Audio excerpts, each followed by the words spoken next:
ఈనాటి యువతరం నేర్చుకోవాలి. యావత్ స్వాతంత్ర ఉద్యమములో గొప్ప కీలక ఘట్టం quit India.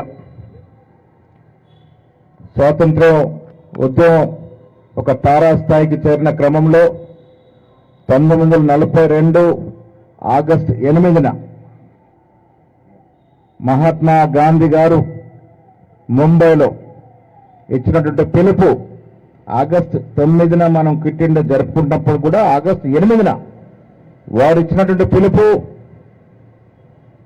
Quit India. British వారికి ఇచ్చినటువంటి పిలుపు మీరు భారతదేశాన్ని విడిచి వెళ్ళిపోవాలని. ఇది ఒక ఉద్యమం కాదు, ప్రతి భారతీయుడు యొక్క ఆత్మ గౌరవంతో కూడుకున్నటువంటి దినం. ఆగస్టు 9న ఈ ఉద్యమం రూపకాలం దాల్చి స్వాతంత్రం రావటానికి ఒక కీలక మలుపుగా మారింది. గాంధీ, మహాత్మా, జవహర్లాల్ నెహ్రూ, సుభాష్ చంద్రబోస్, మౌలానా అబ్దుల్ కలాం ఆజాద్ అంటే ఎందరో మహనీయులు ఈ ఉద్యమానికి స్ఫూర్తి. క్విట్ ఇండియా ఉద్యమం మలుపు కారణంగానే 1947లో బ్రిటిష్ వారు భారతదేశాన్ని క్విట్ చేసినటువంటి సందర్భం. ప్రతి సంవత్సరం కాంగ్రెస్ పార్టీ ఈ ఉత్సవాన్ని ఘనంగా జరుపుకోవడానికి కారణం ఇలా జంజీ చూస్తా ఉన్నాం. ఇటీవల జంజీ ఉద్యమం ఢిల్లీలో కేంద్ర ప్రభుత్వానికి వ్యతిరేకంగా, కేంద్ర ప్రభుత్వ యొక్క మొండి వైఖరి వ్యతిరేకంగా జరిగిన ఉద్యమం చూశాం. నేను జంజీ సోదరులకు విజ్ఞప్తి చేస్తా ఉన్నాను, మీరు క్విట్ ఇండియా యొక్క చరిత్రను చదవాల్సిన అవసరం ఉన్నది. వీళ్ళ కేంద్ర ప్రభుత్వం స్వాతంత్ర ఉద్యమంలో ఏమాత్రం పాత్ర లేని వారు ఇలా స్వాతంత్రంలో సర్వం కోల్పోయి స్వాతంత్రానికి మూల కారణమైనటువంటి కాంగ్రెస్ పార్టీని, కాంగ్రెస్ నాయకులకి దేశభక్తి పాఠాలు చెబుతా ఉంది. ఎంత విడ్డూరమిది! స్వాతంత్రమే వద్దు, బ్రిటిష్ వారే ముద్దు అన్నటువంటి బీజేపీకి సంబంధించిన పూర్వ పార్టీలు ఇలా బీజేపీ రూపంలో కేంద్రంలో అధికారం చెలాయిస్తూ దేశభక్తి పాఠాలు కాంగ్రెస్ నాయకులకు చెప్పే ప్రయత్నం చేస్తా ఉన్నారు. జంజీ మిత్రులు తెలుసుకోవాల్సింది, స్వాతంత్రం ఊరికే రాలే. గాంధీ, మహాత్ముని మొదలుగాని ప్రతి చిన్న కాంగ్రెస్ కార్యకర్త వరకు సర్వం, కుటుంబం, ఆస్తులు, ఆఖరికి ప్రాణత్యాగాలు చేస్తేనే స్వాతంత్రం వచ్చింది. ఇలా మనం స్వీట్గా స్వీకరిస్తూ ఆస్వాదిస్తున్నటువంటి ఫలాలు ఆనాడు మన పూర్వీకులు చేసిన త్యాగ కార్యక్రమాల వల్ల వచ్చిన మాట ఈనాటి యువతరం తెలుసుకోవాలి. గాంధీ, మహాత్ముని మరిపించే ప్రయత్నాలు జరుగుతూ ఉన్నాయి. ఈ దేశం కాదు, యావత్ ప్రపంచం ఒక దూరదృష్టి గల నాయకుడిగా, ఒక విజనరీగా కీర్తించినటువంటి నెహ్రూ చరిత్రని మరిపించే ప్రయత్నాలు చేస్తా ఉన్నారు. వల్లభాయ్ పటేల్ పరిపూర్ణమైనటువంటి కాంగ్రెస్ వాది, నెహ్రూకి అత్యంత సన్నిహితుల్ని సొంతం చేసుకునే ప్రయత్నం చేస్తా ఉన్నారు. చరిత్ర ఎవరు తిరగరాసినా చరిత్రగానే ఉంటుందనే మాట ఈ రాజకీయ పార్టీలు తెలుసుకోవాల్సిన అవసరం ఉన్నది. ఆనాడు బ్రిటిష్ వారిని క్విట్ ఇండియాని పారదోలాం. ఇవాళ ఇలాంటి ఉద్యమం మళ్లీ రావాల్సిన అవసరం ఉన్నది. ప్రజాస్వామ్య వ్యతిరేక శక్తులు క్విట్ ఇండియా అనాల్సిన అవసరం ఉన్నది. రాజ్యాంగానికి తూర్చుపడుతున్న శక్తులని క్విట్ ఇండియా చేయాల్సిన అవసరం ఉన్నది. సామాజిక న్యాయం పాటించని పార్టీలకి క్విట్ భారత్ అని చెప్పాల్సిన అవసరం ఏర్పడ్డది. విభజన చేసి రాజకీయాలు చేసే పార్టీలని క్విట్ ఇండియా అని చెప్పాల్సిన అవసరం ఏర్పడ్డది. ఇది జంజీ. ఇలా భారతదేశ శకంలో ఒక ప్రముఖ పాత్ర వహిస్తున్న జంజీ ఏదైతే ఉందో వాళ్ళు తెలుసుకోవాల్సిన అవసరం ఉన్నది. ఎంత మొండివాడైనా, ఎంత గొప్ప నాయకుడైనా ప్రజాస్వామ్యంలో ప్రజలు కావాలనుకున్నప్పుడు, ప్రజలు తిరగబడ్డప్పుడు మెడలు వంచక తప్పదని జంగి ఉద్యమం నిరూపించింది. దాని బాసటగా నిలిచినటువంటి మన ప్రియతమ నాయకుడు రాహుల్ గాంధీ సర్వం త్యాగం చేసి, తనకంటూ ఆస్తులు లేవు, తనకంటూ సుఖభోగాలు లేవు, దేశం కోసం ఆర్నిశలు కృషి చేస్తున్నటువంటి రాహుల్ గాంధీకి మన వెన్నుదన్నుగా ఉండాల్సిన సమయం ఏర్పడిందనే మాట ఈ దేశ యువతరానికి నేను చెప్తా ఉన్నాను.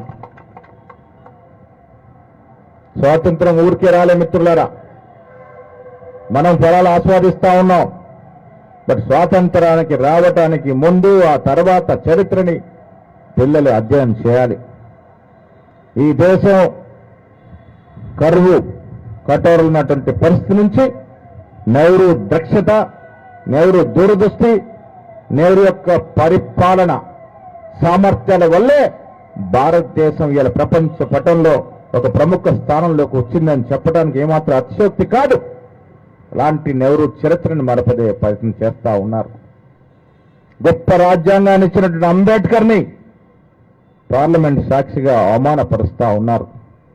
ఇవన్నీ కూడా జంజి తెలుసుకోవాల్సిన అవసరం ఉన్నది, యువతరం తెలుసుకోవాల్సిన అవసరం ఉన్నది. ఇలా కార్గే, సోనియా నేతృత్వంలో, ఆనాడు మన్మోహన్ సింగ్ గారి నాయకత్వంలో మనకు తెలంగాణ ఆవిర్భావమైంది. ఎక్కువ రాజకీయాల్లో పోదలుచుకోలే 10 ఏళ్ల బీఆర్ఎస్ పాలనలో ఈ రాష్ట్రం ఏ గతి పాలైందో మనకు తెలుసు. అలాంటి వ్యక్తులు ఇవాళ కాంగ్రెస్ పార్టీ గురించి మాట్లాడుతూ ఉన్నారు. 2023 డిసెంబర్లో తెలంగాణ రాష్ట్ర ప్రజలు బీఆర్ఎస్ పార్టీకి క్విట్ తెలంగాణ అనే నినాదంతో బుద్ధి చెప్పారు. తదుపరి ఏర్పడినటువంటి ప్రభుత్వంలో యువ నాయకుడు రేవంత్ రెడ్డి గారి నేతృత్వంలో మా కేబినెట్ మంత్రులందరూ కూడా సమిష్టిగా కృషి చేస్తూ ప్రజలకు ఇచ్చినటువంటి వాగ్దానాలు ఒకటొకటిగా నెరవేరుస్తూ వస్తా ఉన్నారు. 8 లక్షల కోట్ల అప్పు మన నెత్తిని పెట్టిపోయినప్పటికీ కూడా మిత్రులు పొన్నం ప్రభాకర్ ఇక్కడే ఉన్నారు. ఉచిత బస్సు ఆపట్లే మనం, శ్రీహరి గారు ఇక్కడున్న సంక్షేమం ఆపట్లే మనం, సన్న బియ్యం ఏ రకంగా ఇస్తా ఉన్నామో చూస్తా ఉన్నాం. సురేఖ గారు ఇక్కడికి వచ్చినారు. ఏ రకంగా మనకు సామాజిక న్యాయాన్ని పాటిస్తా ఉన్నాం. కుల సర్వే చేసిన ఘనత ఈ దేశంలో తెలంగాణ ప్రభుత్వానిదే. రేవంత్ రెడ్డి గారి నేతృత్వంలో కుల సర్వే చేయడమే కాకుండా ఈ దేశానికి ఒక రోల్ మోడల్ నిచ్చిన చరిత్ర తెలంగాణది. రైతు భరోసా, రైతు రుణమాఫీ, ఇందిరమ్మ ఇల్లు. ఇల్లు అనేది పేదవాడి జీవిత స్వప్నం. అర్హత కలిగి ఏ ఒక్క పేదవాడు కూడా ఇల్లు లేకుండా ఉండకూడదని ఇందిరమ్మ ఇళ్ల పేరిట ప్రతి నియోజకవర్గం 3000 ఇళ్ల చొప్పున ఇస్తా ఉన్నాం. ఇంకా ఇవ్వడానికి సిద్ధంగా ఉన్నాం. కాంగ్రెస్ ప్రభుత్వం ధ్యేయమల్ల అర్హత కలిగినటువంటి ఏ పేదవాడు కూడా ఇల్లు లేకుండా ఉండకూడదని. మీరు 10 ఏళ్లలో ఏం చేశారు? ఎవరిని ఉద్ధరించారు? ఇలా ఉద్యోగాల గురించి మాట్లాడుతూ ఉన్నారు. 10 ఏళ్లలో మీరు ఇచ్చిన ఉద్యోగుల సంఖ్య ఎంత, మేము 2.5 సంవత్సరాల్లో ఇచ్చిన ఉద్యోగుల సంఖ్య ఎంత తేల్చుకుందామనే మాట కూడా తొందరగా మనవి చేస్తా ఉన్నాం. మిత్రుల మాటలు చెప్పడం చాలా సునాయాసం, విమర్శలు చేయడం కూడా చాలా సునాయాసం. మరి చెప్పే మాటల్లో పస ఉండాలి. చెప్పే ప్రతి విషయంలోనూ, మీరు ప్రసంగించే ప్రసంగాల్లోనూ వాస్తవాలు ఉండాలి. ప్రజలన్నీ గ్రహిస్తా ఉన్నారు. అబద్ధాలు ఆడితే 1 రోజు 2 రోజులు వింటారు, 3వ రోజు తిప్పి కొడతారు. అబద్ధాలకి తావులేనట్టు ప్రపంచం ఇవాళ ఆవిర్భవిస్తా ఉంది. వాస్తవాలు మాట్లాడండి, సద్విమర్శ చెయ్యండి. మేము ప్రతి విమర్శని ఈనాడు రాష్ట్రంలో ఉన్నటువంటి ముఖ్యమంత్రి కానీ కాంగ్రెస్ ప్రభుత్వం కానీ ఆస్వాదిస్తాం. మీరు చెప్పే విమర్శలో వాస్తవం ఉంటే డెఫినెట్గా దాన్ని పరిశీలిస్తాం. కానీ మాయ మాటలు చెప్పి అబద్ధాలు మాట్లాడి ప్రజల మనసు దోర్చుకున్నామంటే ఈ సమాజంలో సాధ్యము కాదనే మాట కూడా క్విట్ ఇండియా సందర్భంగా మీకు హితబోధ చేస్తా ఉన్నాను. ఈ రాష్ట్రంలో మనం ఇస్తున్న సంక్షేమం, మనం ఇస్తున్న అభివృద్ధి ఏమాత్రం సంకోచం లేకుండా మళ్ళీ వచ్చే ఎన్నికల్లో మళ్ళీ అధికారులకు తీసుకొస్తాయి. అలాంటి అభివృద్ధి, అలాంటి సంక్షేమం మనం ఇస్తా ఉన్నాం. ప్రతి కాంగ్రెస్ కార్యకర్త, కష్టపడ్డ కాంగ్రెస్ కార్యకర్తకి న్యాయం జరగాలని ఇలా నియమించబోయే సొసైటీలు కావచ్చు, టెంపుల్ కమిటీలు కావచ్చు, మార్కెట్ కమిటీలు కావచ్చు, గత 5-6 సంవత్సరాలుగా కాంగ్రెస్ పార్టీ ఆనాడు అధికారులు రావడానికి కష్టపడినటువంటి మండల కాంగ్రెస్, బ్లాక్ కాంగ్రెస్, జిల్లా కాంగ్రెస్ లో పనిచేసిన వ్యక్తులకి, మా అనుబంధ సంఘాల నాయకులకి డెఫినెట్ గా పదవులు ఇస్తాం, పదవులు కట్టబెడతాం. కార్యకర్తల యొక్క కష్టాన్ని మర్చిపోవనే మాట కూడా క్విట్ ఇండియా సందర్భంగానే మనవి చేస్తా ఉన్నాను. ఇది ప్రజల ప్రభుత్వం, ఇది కార్యకర్తల ప్రభుత్వం, కార్యకర్తలు తెచ్చుకున్న ప్రభుత్వం.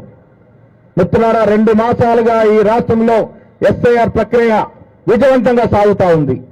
ఎందుకు ఇంత తీక్షణంగా చేయాల్సి వస్తా ఉంది? 2002లో కూడా లింగో గారు చీఫ్ ఎలక్షన్ కమిషనర్ ఉన్నప్పుడు మనం సర్వ్ చేసుకున్నాం, ఎస్ఐఆర్ జరిగింది. ఆనాడు అర్హతగల ప్రతి ఓటును జోడించే కార్యక్రమం జరిగితే ఇవాళ జరుగుతున్న సర్ ప్రక్రియలో అర్హత కలిగి ఉండి కూడా మనది కాదనుకునే ఓటును తొలగించే ప్రయత్నం జరుగుతూ ఉంది. ఇది ప్రజాస్వామ్యానికి విఘాతం కలుగుతుంది. ప్రజాస్వామ్యంలో ఓటు హక్కు, ఓటు విలువ చాలా గొప్పది. అలాంటి హక్కుని, అలాంటి విలువని అన్యాయంగా కాలరాస్తామంటే కాంగ్రెస్ పార్టీ ఊరుకోదు. కాబట్టే ఖర్గే, రాహుల్ గాంధీ, కేసీ వేణుగోపాల్, మీనాక్షి నటరాజన్ సూచనల మేరకు ఈ రాష్ట్రంలో 2 మాసాలుగా క్షేత్రస్థాయిలో మా బూత్ లెవెల్ ఏజెంట్స్ అర్హత కలిగిన ప్రతి ఓటును కాపాడే ప్రయత్నం చేస్తా ఉన్నారు. అనుమానాస్పదమైన ఓట్ల సంఖ్య చాలా గణనీయంగా ఉంది రాష్ట్రంలో. అనుమానాలు వస్తా ఉన్నాయి మాకు కూడా. కానీ అర్హత కలిగినటువంటి ప్రతి పౌరుడి ఓటు ఎక్కడ విఘాతం కలిగినా కాంగ్రెస్ కార్యకర్తలు ఊరుకోరనే మాట కూడా నేను కేంద్ర ప్రభుత్వానికి హెచ్చరిక చేస్తా ఉన్నాను. కాంగ్రెస్ పార్టీ దేవమల్లా పేదవాడు, నిరుపేద, అర్హత కలిగిన వ్యక్తి యొక్క ఓటు కాపాడమైన మాట కూడా ఈ సందర్భంగా మనవి చేస్తా ఉన్నాను. మిత్రులారా, క్విట్ ఇండియా దినం ఆనాడు స్వాతంత్ర పూర్వము ఒక స్ఫూర్తిచ్చినటువంటి దినం. యావత్ స్వాతంత్ర ఘట్టాన్ని ఒక మలుపు తిప్పినటువంటి కార్యక్రమం ఇది. ఇవాళ కూడా ప్రతి పౌరుడు ఈ దేశంలో ప్రజాస్వామ్యాన్ని కాపాడుకోవడంలో, రాజ్యాంగ విలువల్ని ఉన్నత స్థాయిలో ఉంచడంలో,